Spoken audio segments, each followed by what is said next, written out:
अस्सलाम वालेकुम जी, welcome to 18th session of most important MCQs on the cooperative societies act 1925। उम्मीद है आप सब लोग खैरियत से होंगे और आपकी तैयारी भी चल रही होगी। आज के सेशन में हम करेंगे चैप्टर नंबर 4 के क्वेश्चन नंबर 21 से 30 तक। तो आइए चलते हैं, स्टार्ट करते हैं। The very first question is by when must the internal audit committee report be submitted under section 22B(2)। Option A है हमारे पास within 15 days, option B है within 1 month of receipt compilation, option C है within 3 months, option D है annually. तो याद रखिए section के मुताबिक हाउसिंग और प्रोड्यूसर सोसाइटीज़ की इंटरनल ऑडिट कमेटी को अपनी ऑडिट रिपोर्ट 1 महीने के अंदर रजिस्ट्रार को जमा करानी होती है। तो फिर इसका क्या जवाब होगा? Option be with in 1 month of receipt compilation. Next है जी हमारे पास क्वेश्चन नंबर 22, जिसमें पूछता है what must be verified during the audit under section 22 subsection 2। Option A है हमारे पास only cash balance, option B है ओनली सिक्योरिटीज़, ऑप्शन सी है cash balance securities and asset liability valuation, option D है only member contributions. इसमें basically इसने पूछा है कि ऑडिट के अंदर जो है वो क्या चीज़ें जो हैं वो वेरीफाई करनी होती हैं।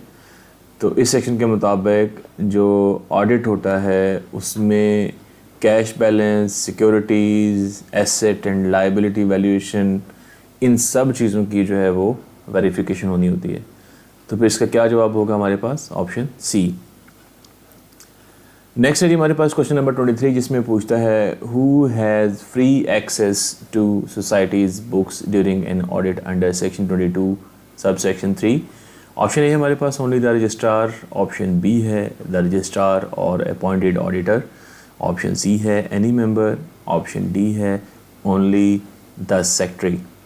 तो याद रखिए इस सेक्शन के मुताबिक रजिस्ट्रार या फिर जो ऑडिटर अपॉइंट किया होता है, इन दोनों के पास जो है बुक्स तक जो है एक्सेस होती है। ठीक है जी, तो फिर इसका क्या जवाब होगा? ऑप्शन बी द रजिस्ट्रार और अपॉइंटेड ऑडिटर।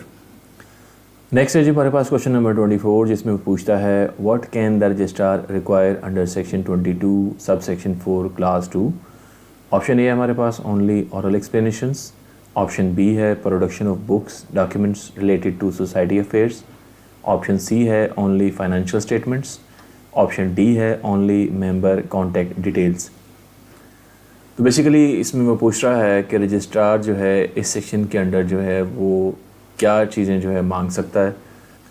तो याद रखिए इस सेक्शन के मुताबिक रजिस्ट्रार को ऑडिट के दौरान ये इख्तियार हासिल होता है कि वो सोसाइटी के तमाम जो रेलिवेंट डॉक्यूमेंट्स हैं, बुक्स, कैश एंड सिक्योरिटीज़ जो हैं वो फ्राहम करने का मुतालबा करे।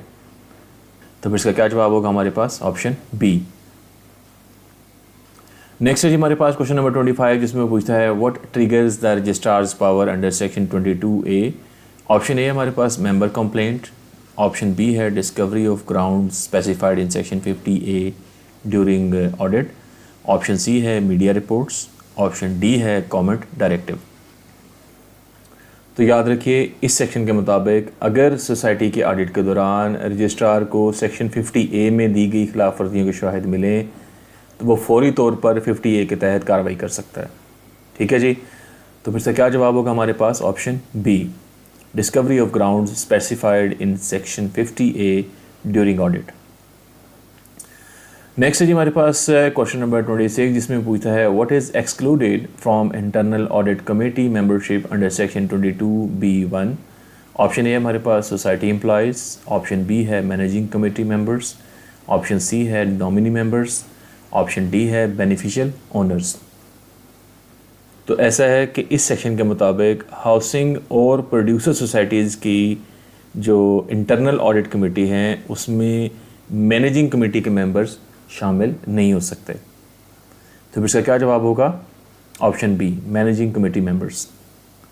नेक्स्ट है जी हमारे पास क्वेश्चन नंबर 27, जिसमें वो पूछता है how is the internal audit committee appointed under section 22B(1)। Option A हमारे पास by the registrar, option B है the managing committee, option C है by the general body with members consent, option D है by random selection.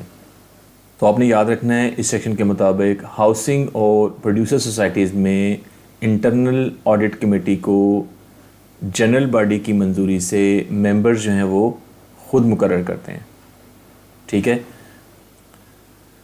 यानी internal audit committee जो है उसे general body members के कंसेंट से अपॉइंट करती है, ठीक है जी। तो फिर इसका क्या जवाब होगा? Option C. नेक्स्ट है हमारे पास क्वेश्चन नंबर 28 जिसमें पूछता है what happens if a society fails to comply with section 21A(2)।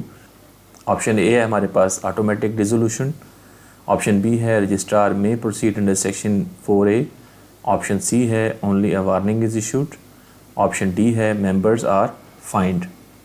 तो ऐसा है कि इस सेक्शन के मुताबिक अगर कोई सोसाइटी बेनिफिशियल ओनर्स की मालूमात फ़राहम करने में नाकाम रहे, फ़ेल हो जाए, तो रजिस्ट्रार के पास ये अथॉरिटी होती है कि वो सेक्शन 4A के तहत कानूनी कार्रवाई शुरू करे, ठीक है। तो फिर से क्या जवाब होगा? Option B, registrar may proceed under section 4A। Next है जी हमारे पास क्वेश्चन नंबर 29 जिसमें पूछता है which records must the registrar maintain under section 21A(1)। Option A है हमारे पास only financial statements, option B है beneficial owners, members, nominees, directors etcetera, option C है only property details, option D है only meeting minutes. तो याद रखिए registrar को इस सेक्शन के अंडर जो रिकॉर्ड मेंटेन रखना होता है उसमें कौन कौन सा शामिल होता है? Beneficial owners, members, nominees, directors और ऑफिसर्स और एम्प्लॉयज़, इन सब का रिकॉर्ड जो है उसे मेंटेन रखना होता है। तो इसका क्या जवाब होगा? Option B. आगे जी हमारा लास्ट क्वेश्चन है जिसमें पूछता है what information must be included in the register kept under section 21D। Option A है हमारे पास only members names, option B है up to date register of members and their nominees, option C है only beneficial owners, option D है only financial contributions. तो ऐसा है कि इस सेक्शन के मुताबिक हर सोसाइटी को एक कंप्लीट और अप टू डेट रजिस्टर जो है वो रखना होता है जिसमें मेंबर्स और उनके जो नॉमिनीज़ हैं उनका रिकॉर्ड होता है। तो फिर इसका क्या जवाब होगा? Option B, up to date register of members and their nominees.